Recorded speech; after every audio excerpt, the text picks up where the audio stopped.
Halo, assalamualaikum warahmatullahi wabarakatuh. Kembali lagi di channel Imperial Crypto.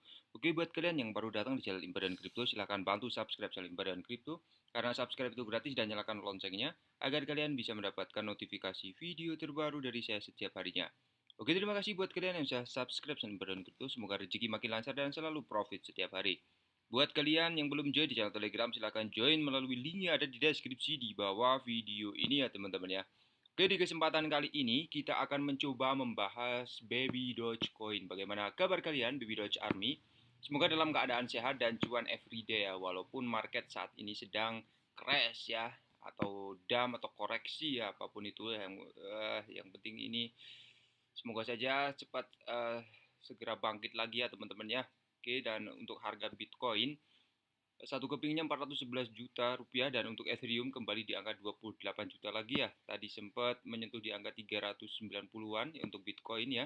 Dan sepertinya sudah mulai recovery dan ini semoga tanda-tanda ya untuk recovery beneran ya teman-teman, bukan prank lagi ya. Kemudian di sini untuk updatean dari Terra Luna ya, turun 97% ya, hampir 100% kemarin ya buat holder Terra Luna. Semoga diberi ketabahan dan kesabaran ya teman-teman ya. Kuncinya jangan cut loss ya teman-teman. Kalau cut loss 100% uang kalian hilang ya teman-teman. Kalau di hold ya, walaupun ini masih dalam penurunan yang sangat dalam ya, masih ada kesempatan untuk naik lagi ya teman-teman ketika Bitcoin juga mengalami kenaikan ya. Oke. Dan video ini bukan ajakan untuk berinvestasi atau jual beli token. Video ini hanya sedikit informasi atau sharing ya, berbagi kepada teman-teman semua. Semoga dapat mengedukasi dan bermanfaat buat kita semua ya.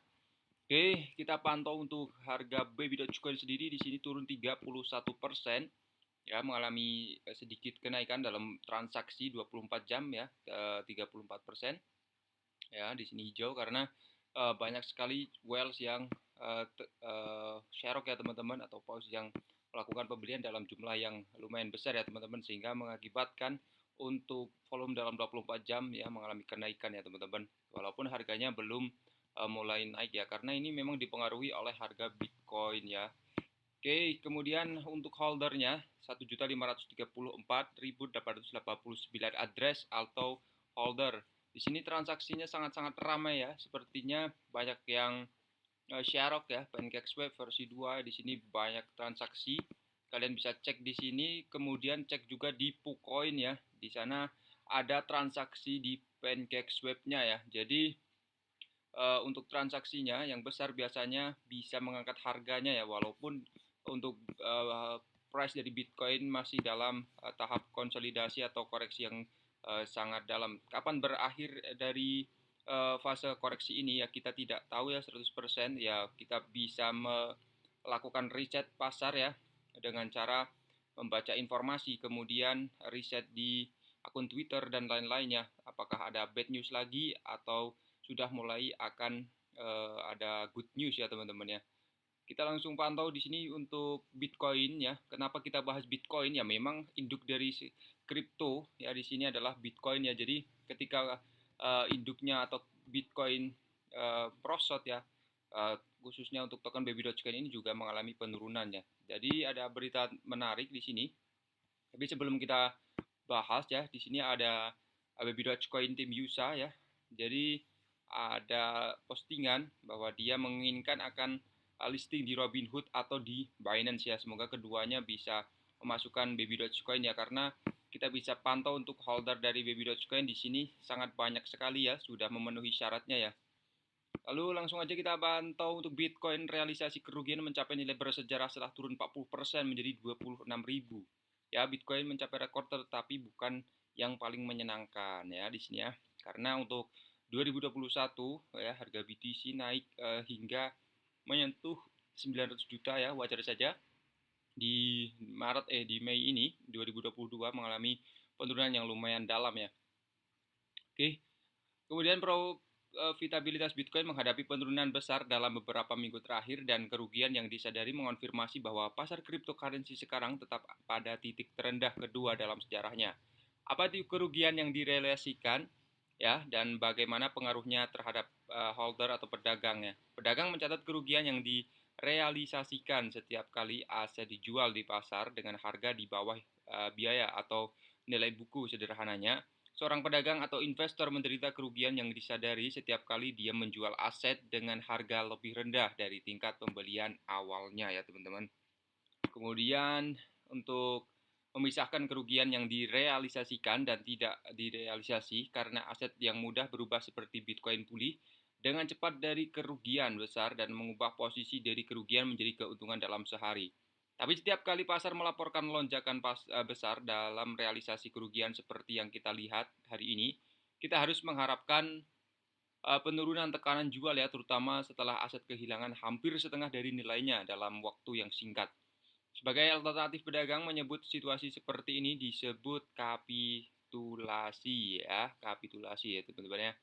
Dan terakhir kali pasar melihat tingkat realisasi kerugian yang begitu tinggi adalah musim panas 2021 ketika BTC menunjukkan perilaku serupa di pasar dengan kehilangan sekitar 45% ya. Jadi bukan hanya saat ini saja, kalau tahun kemarin juga seperti ini ya teman-teman. Dan dalam waktu kurang dari sebulan, pasar kripto merayakan kerugian terbesar ya. Kami melihat pemulihan secara bertahap rally ke 69.000. Dan kapitulasi bukanlah obat mujarab dan tidak berarti bahwa kita akan melihat kebangkitan lagi ya teman-teman ya. Kita harus tetap bersabar, riset sendiri, jangan gunakan dana bebas ya dalam melakukan investment.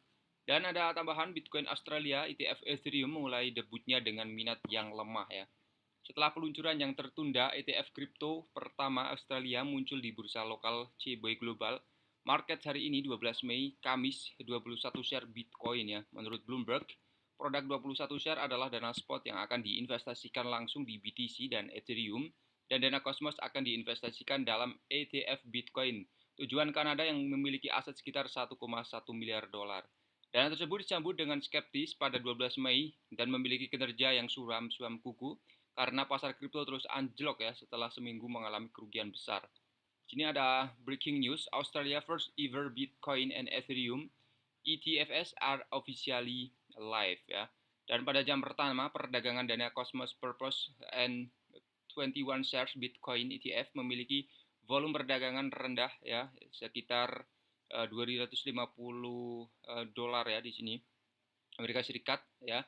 Menurut AFR, dana Ethereum memiliki volume sekitar 103.000 ya teman-teman dolar ya di sini. Dan kami telah melihat cabutan yang baik dari pasar untuk perdagangan hari ini, pertama hingga saat ini. Kami senang dengan bagaimana produk diperdagangkan terkait spread.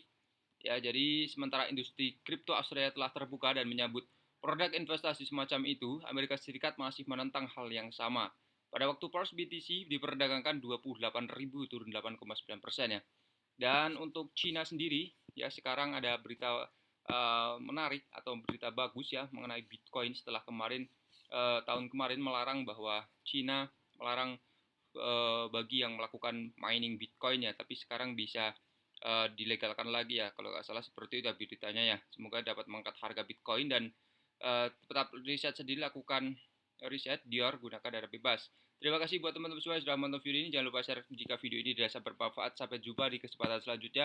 Wassalamualaikum warahmatullahi wabarakatuh. Salam profit.